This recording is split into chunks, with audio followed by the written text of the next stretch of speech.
isa. Nag-iisip ka na!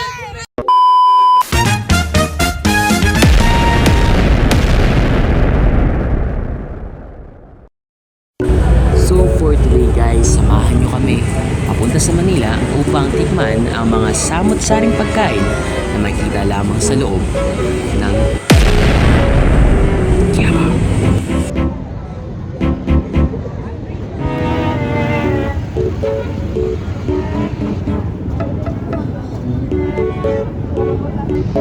At mula rito ay matatagpuan sa ilalim ng tulay ay ang Lutong Maynila. At sa loob nito ay isa sa pinakapinupuntahan, pinipilahan at binabalik-balikan ng maraming tao ay ang Jolly Dada's Eatery.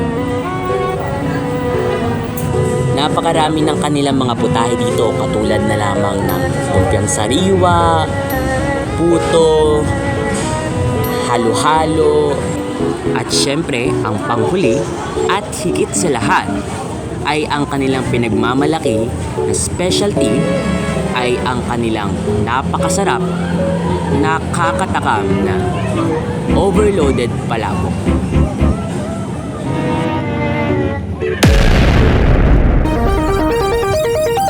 It's raining tacos from out of the sky.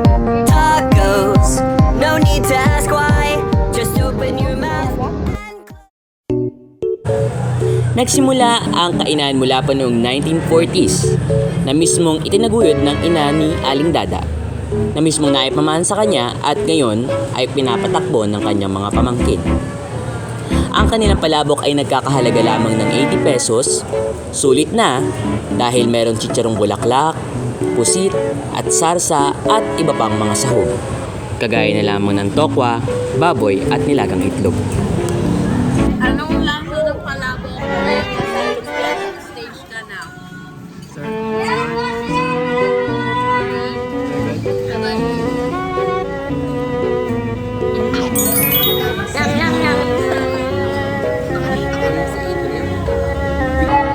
The perfect bite.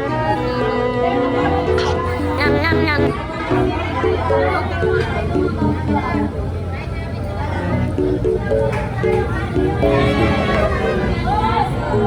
Ganyan ang reaction niya.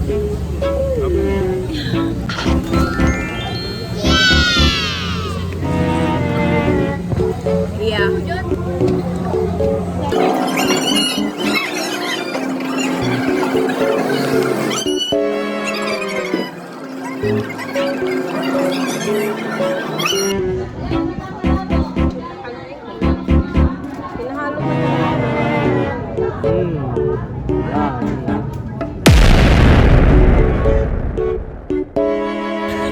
How would you rate it? Pass rating, it's good, but I won't try it. Over 10. Over 10. 6 or 7. For me, nag-expect ako kasi akala ko may kakaiba dito, gano'n. So, pero, ordinary lang siya, tapos wala namang kakaiba sa lasa. Oh, tapos naka-overload. Lasang ordinary, tapos check. naka-overwhelm yung sauce. Parang okay naman siya, pero parang ang dami nangyayari. Sa akin, it's 6 over. It's 9 out of 10. Babalik-balikan. Masarap siya, madaming sahog. Tapos, gusto ko yung madaming sauce. Ganun. And, gets ko kung bakit binabalik-balikan. Sarap. Yep. Yeah. Yung halo-halo. Yung halo-halo, lang siya. 5 lang din. Kasi gusto ko matamis, pero hindi siya matamis. matamis naman siya, madaming lasa. Hindi talaga. Lumpiang sariwa. Ay, lumpiang sariwa. Lumpia. Pang lumpia siya, pero hindi sa sariwa. Nakita niyo yung reaction. Napailing na lang siya. It's up to you. So, yeah. Ang magre-recommend lang ng lugar na to ay si Adrian lang. So overall, maganda siya. It's good for a price of 80 pesos top na madaming sahog yun. And sulit siya for 80 pesos. Tapos you can also buy yung mga drinks nyo for 20 pesos and such. Kaya sulit siya. Kaya siya binabalik-balik ng mga tao for sure. Okay, yun lang. Yeah. What's the next? Our main dish. Ay? Next is On to the next. Malalaman. Yeah. pusit, Side dish. mais. Appetizer. On to the next. Total expense namin ay, ikaw, magkano sa'yo? Magkano? Naka 165 ako. Ako, 160. Kayo? Sa akin, 105. 100. Na total of? Let's go.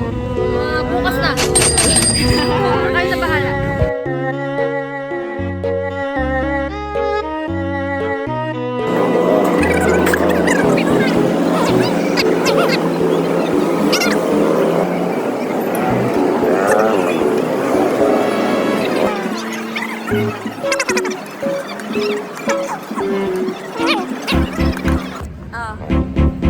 And that is all for today, guys.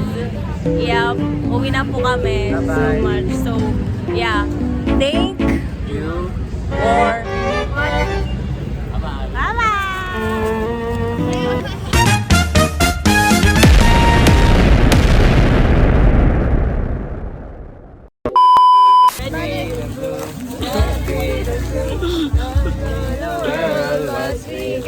Play natin yan daw. Ano yung intro natin? Lao ka, sige na nga.